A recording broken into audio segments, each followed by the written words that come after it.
반갑습니다. 적천수에 있는 사주를 해석하는데 적천수에서 이야기하는 억부로서 적천수에 있는 사주를 통변하는 것이 아니고 삼명통해에서 이야기한 간명 방법으로서 적천수 사주를 해독하여 보겠습니다. 이번에는 첫 번째 시간으로서 통신송에 있는 첫 번째 사주가 되겠습니다.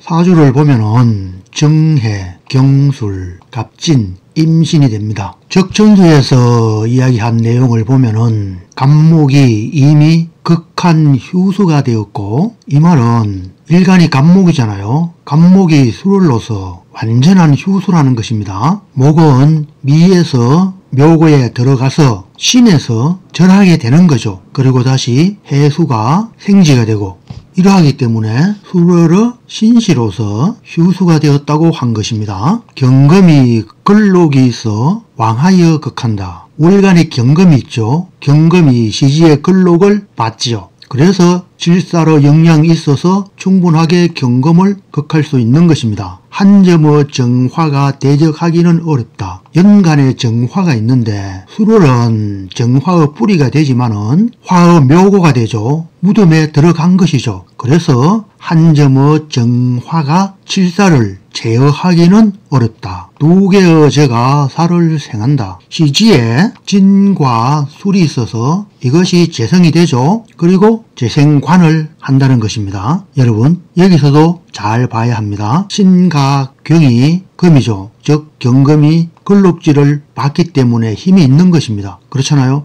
그리고 진술도 역시 일지와 월지에 있어서 힘이 없지는 않죠. 그리고 술 중에 신금이 또 있잖아요. 비록 술월은 금이 물러가는 시지가 되지만 그래도 남은 여기가 있습니다. 그래서 제가 칠살을 생할 수 있는 것입니다. 칠살이 중하고 신이 약한 것 같지만 9월은 간목일간의 진기에 속하고 9월인 수월은 다음 해가 해수가 되죠. 그래서 곧 간목의 생지가 되기 때문에 힘을 받을 수 있다는 것이고, 임수가 신에 붙어 상생한다. 임수가 간목일간에 바로 붙어서 수생목한다는 것이죠. 수도 마찬가지로 신금 생지를 좌했고 진 묘고가 되고 해수도 있잖아요. 그리고 간목일간은 비록 수월의 신시이지만 연지에 해수가 또 있어요. 간목의 생지가 되죠. 그리고 진은 간목의 고가 되잖아요. 그래서 목도 약하지 않아요. 나름대로 강합니다. 그리고 임수도 약하지 않잖아요. 그래서 수생목을 할 수 있는 것입니다. 정화가 상하지 않는다. 이 말은 정임 합으로 인해서 상하지 않는다고도 볼 수가 있겠고, 임수가 즉 편인이 간목을 생하기 때문에 정화를 극하지 않는다는 것으로도 볼 수가 있겠습니다. 그렇지만 정화가 비록 약하지만 신은 고에 통건하고 술은 건조한 토로 화의 근본이 된다. 연간의 정화가 술토 묘고에 통건한 것이라고 말할 수가 있고, 또 술토는 건조한 토기 때문에 불씨가 남을 수 있는 거죠. 진토는 섭토로 목의 여기가 있다. 그렇죠. 간목일간의 자기 자리에 있는 일지의 진토는 목의 묘고가 되기 때문에 아직 목 기운이 남아있는 거죠. 천간에서 한 번 생하고 한 번은 재하고 지지에 또 장생을 만나니 사주가 생화하여 정이 있고 오행이 싸우지 않고 투기하지 않는다. 이렇게 이야기하였는데, 일간 간목을 두고 한 말입니다. 수가 목을 생하고 또 경금이 간목을 재하고 그리고 연지의 장생지를 만났죠. 지지의 장생을 만나니 사주가 생화하여 정이 있고 오행이 싸우지 않고 투기하지 않는다 하였습니다. 정화운에 고갑에 연등하였는데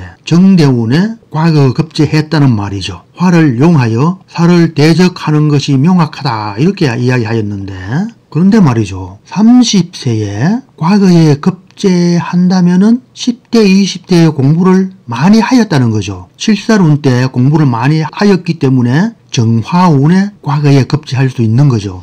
그러면은 공부하는 데는 신유가 용되었다고 할 수가 있잖아요. 신유가 용신이 되었다는 말이죠. 그렇지 않습니까? 그래서 구태여 화만 가지고 용하여, 이 말이 틀렸다는 이야기입니다. 유나 신운에서 화가 들어와야지 공부를 많이 하는 용신이 되는 것이 아닐까요? 공부를 많이 할 수 있는 그 기운도 용신이 되어야 하지 않을까요? 뭔가 오류가 있는 것이 아닌가 하는 생각이 듭니다. 예를 들어서 사화오운에 과거에 급제하고 미운이나 오운에 공부하게 되는 이러한 형태가 되어야지만 된다는 거죠. 그런데 여기서는 신유운에 공부를 잘 하였다는 이야기죠. 그러면 유금이나 신금이 용이 될 수도 있는 거죠. 그래서 임철조가 이야기한 화를 용하여 살을 대적하니 명확하다. 이 문제가 있다는 말이에요. 공부 열심히 하는 것도 용신운이 되어야지 공부를 열심히 하는 것이 정답이지 않나 하는 생각 때문에 감히 화가 용되었다는 것을 부정하는 것입니다. 비록 경관에서는 오래 맞지 못했지만 벼슬아치어 자질이 풍부한 것은 남방운이 되었기 때문이다. 병우운이나